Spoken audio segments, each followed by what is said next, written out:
अभी पढ़ेंगे विराम कोण। घर्षण से रिलेटेड क्वेश्चन है। तो विराम कोण इस चित्र को देखकर क्या लग रहा है? अगर मैं बोलूं कि ये थीटा है विराम कोण, तो इसको शब्दों के रूप में हम कैसे लिख सकते हैं? मान लेते हैं कि जो वस्तु है वो समतल में फिसल रहा है। क्या कर रहा है? फिसल रहा है। और फिसलते फिसलते एक जगह पर मान लिए कि ये रुका हुआ है। जब एक जगह पे रुका हुआ है, उस रुके हुए स्थिति को बोलते हैं संतुलन की स्थिति। क्या बोलेंगे? संतुलन की स्थिति। विराम कोण मतलब वस्तु रुका हुआ है। तो जब वस्तु रुका हुआ है तो क्षैतिज तीव्रता के साथ,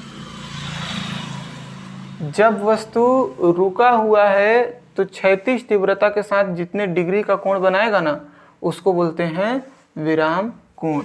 ये ऊपर की जा रहा है तो ऊर्ध्वाधर, नीचे की ओर जा रहा है तो भी ऊर्ध्वाधर होगा, लेकिन ये वाला क्या हो जाएगा? क्षैतिज होगा ना। ये क्या हो जाएगा? क्षैतिज। तो क्षैतिज के साथ, इसके साथ जितना अंश का कोण बनाएगा उसको क्या बोला जाएगा?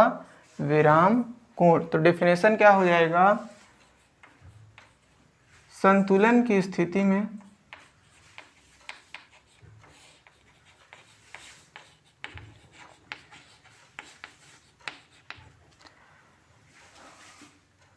वस्तु क्षैतिज तीव्रता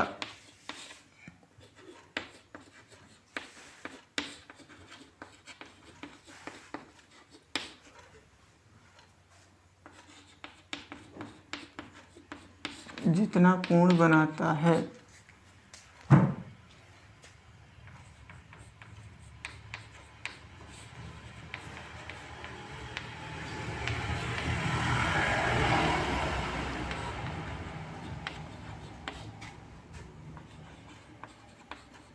उसे विराम कोण कहते हैं। इसे किस चीज से प्रदर्शित करेंगे? थीटा से।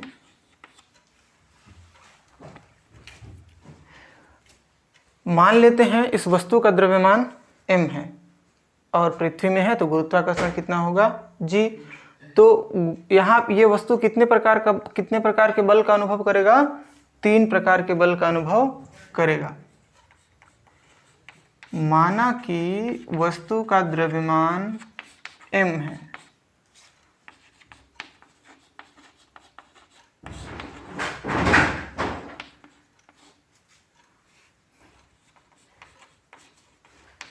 अतः यह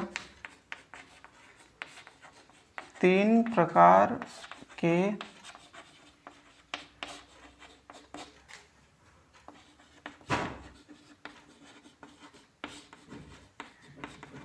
बल का अनुभव करेगा। कौन कौन से बल? मान लो कि मेरे हाथ में एक ये ईंटा है रस्सी से बंधा हुआ, ठीक है। तो ये 3 बल का अनुभव करेगा। पहला तो नीचे की तरफ जाएगा क्योंकि उसका द्रव्यमान पहला। दूसरा, मैं उसको ऊपर की ओर खींचूंगा, अभिलंब प्रतिक्रिया। तीसरा, वस्तु इधर जा रहा है, किधर जा रहा है तो घर्षण बल लगता है ना। तो 3 प्रकार का बल। पहला बल क्या हो जाएगा? द्रव्यमान mg, किधर? नीचे की तरफ। दूसरा बल क्या हो जाएगा? अभिलंब प्रतिक्रिया n,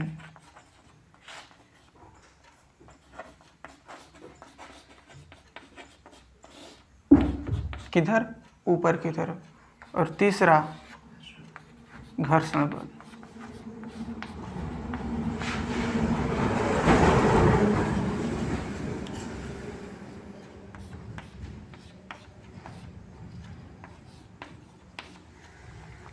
घर्षण बल किधर लगेगा? ऊपर की ओर लगेगा। वस्तु नीचे आ रही है तो घर्षण बल किधर लगेगा? ऊपर की।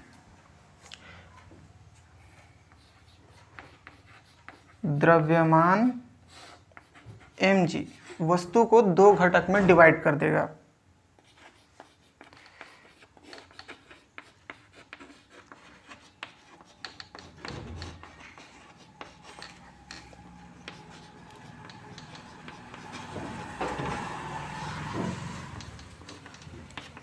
दो घटकों में विभाजित कर देता है। जो पहला घटक होता है साइन थीटा और कॉस थीटा, तो पहला घटक मान लेते हैं mg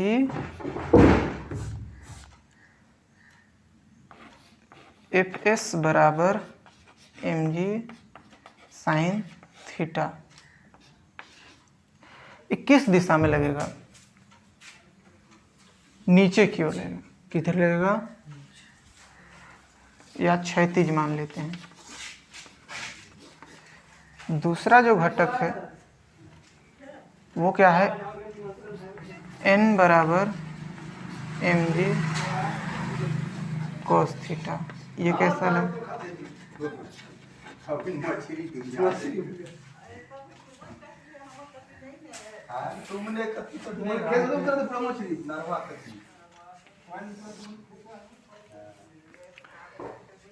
ऊर्ध्वाधर। ये क्षैतिज है और ये क्या मान लेते हैं हम लोग? ऊर्ध्वाधर मान लेते हैं।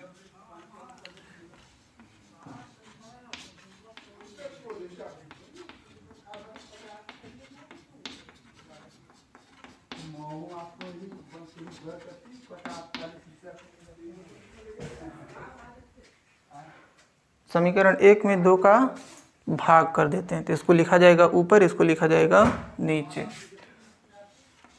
एफ एस बटा एन बराबर एम जी साइन थीटा बटा M G cos theta. M G से एम जी कट जाएगा, क्या बचेगा? साइन बटा कॉस, और साइन बटा कॉस बराबर क्या होता है? Tan theta. सूत्र के द्वारा ये आ जाता है। एफ एस बटा एन और कहीं पे आया था क्या? पहले कल वाले क्वेश्चन में आया था। क्या होता है? एफ एस बटा एन बराबर म्यू एस सीमांत घर्षण गुणांक।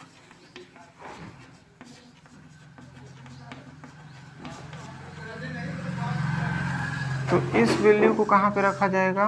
यहाँ पे रखा जाएगा, तो क्या हो जाएगा? म्यू एस बराबर टेन थीटा, ऐसा हो जाएगा।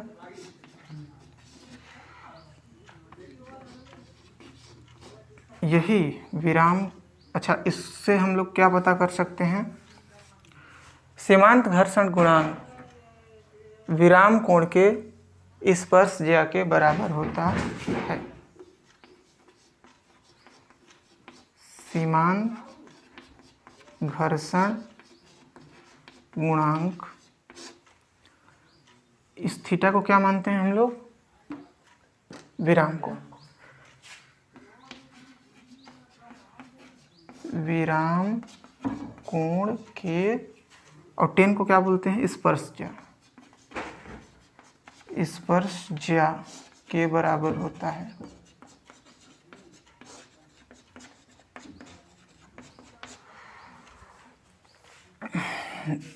अगला म्यू एस बराबर क्या होता है?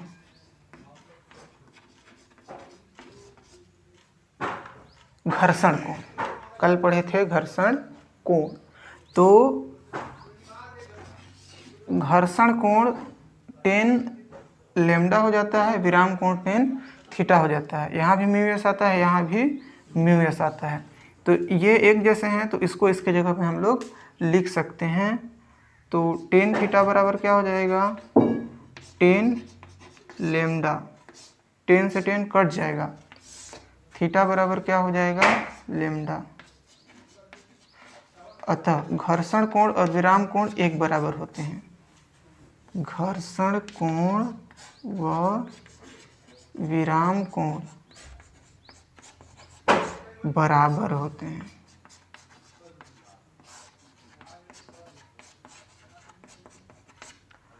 ठीक है, घर्षण कोण और विराम कोण क्या हो जाएंगे? बराबर। तो जब भी क्वेश्चन पूछा जाता है विराम कोण से रिलेटेड, तो क्या क्या करना है? 3 स्टेप में क्वेश्चन को पूरा करना है। पहला, विराम कोण का डेफिनेशन लिखना है आपको कि विराम कोण कहते किसको हैं। तो जब कोई वस्तु संतुलन की स्थिति में होता है ना, तो क्षैतिज तीव्रता के साथ या क्षैतिज रेखा के साथ जितने डिग्री का कोण बनाता है उसे कहते हैं विराम कोण। और दूसरा, विराम कोण पर या जो वस्तु है कितने प्रकार के बल का अनुभव करता है।